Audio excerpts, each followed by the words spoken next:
So Berger coming off a couple of losses, but those losses are understandable when it's, you know, that kind of competition. And we've got to watch one in person. It was one of the best matches of the year we saw with Kemmerer and Berger, and I think both coaches had to be really happy with what they saw in that bout, because those two guys battled in the Midlands finals, and we were treated to some really fun wrestling. And I think every match has to be that way for Berger to be able to go ahead and have him bring out the best. You know, I think that the way that Murphy wrestles a little bit higher, right? He's got an opportunity to go ahead and attack to the leg that he wants to. So I think he's pretty heavily favored in this bout. But you know what? Murphy is the type of guy, you mentioned he's an All-American before, round of 12 guy, got a lot of experience.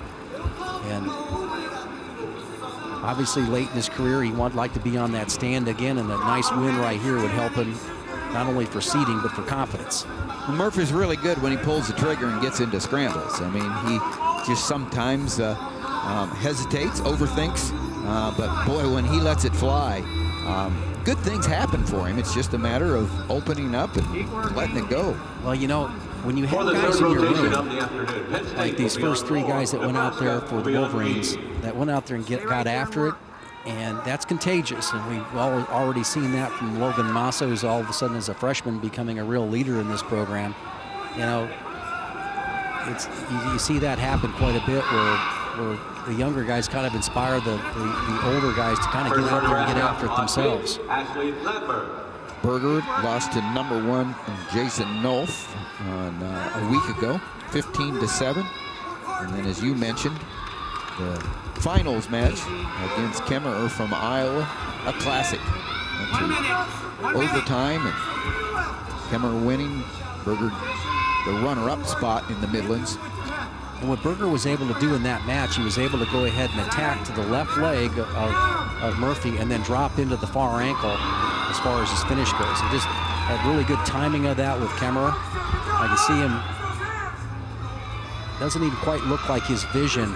I always look at athletes' vision. Why aren't they getting their shots off? And it looks like his vision is a little bit high for a guy that likes to attack below the knee.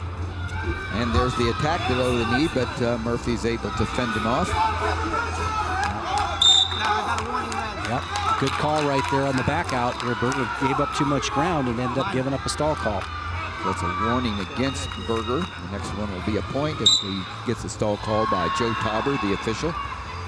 Murphy was able to stop a losing string on Friday night. He got a win in the Maryland dual meet after 4 losses in a row, after opening the season with 5 straight losses.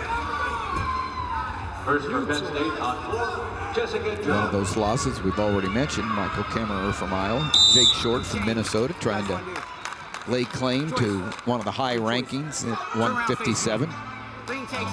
Everybody chasing Jason Nolf from Penn State, who's been incredibly dominant. #1 ranked wrestler from Penn State at 157 pounds.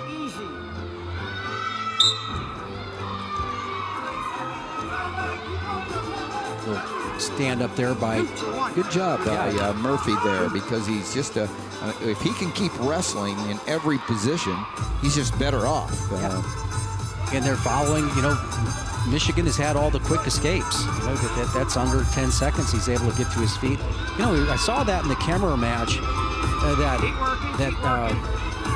you know, Berger gave up a quick escape in that one. I believe it was in the second period. It didn't look like he contested very much. Now, low shot there by Murphy, and just had way too much time. He waited way too long with his forehead on the mat. Now he's going to go ahead and come across. Now, Murphy is skilled in this ankle pass situation.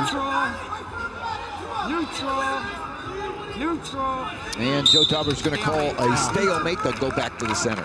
You know, he just kept his head down too low and gave Berger way too much time to come all the way from 9 o'clock all the way to 6 o'clock to get to his ankles.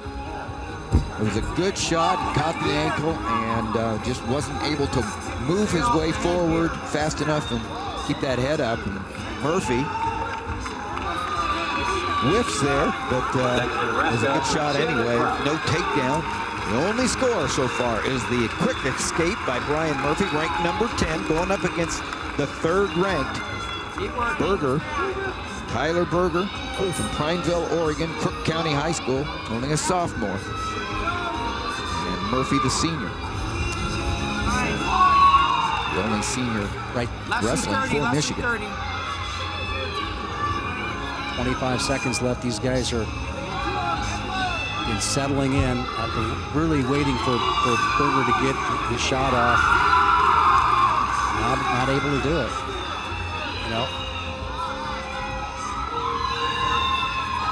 Murphy's got the officials' attention if he could keep the attack on and go off the mat one more time from a standpoint of Berger having a stall warning, but we end the second period and start the third. Yeah, take a look at the replay here. This is off of Murphy's shot, the beauty of saving the shot. But watch how long it takes. He keeps his forehead on the mat way too long, and he's able to go ahead and go from 9 o'clock over here all the way over to 6 o'clock, 5 o'clock anyway. And that was the difference in being able to go ahead.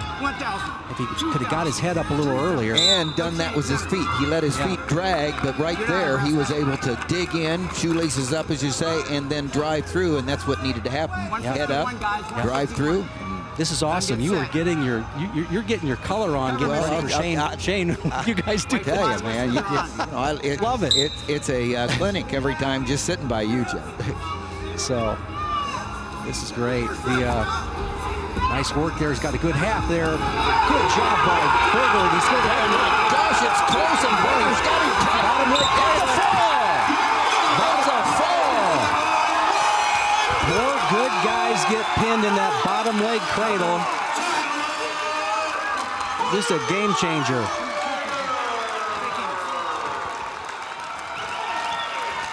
Tyler Berger, the quick fall.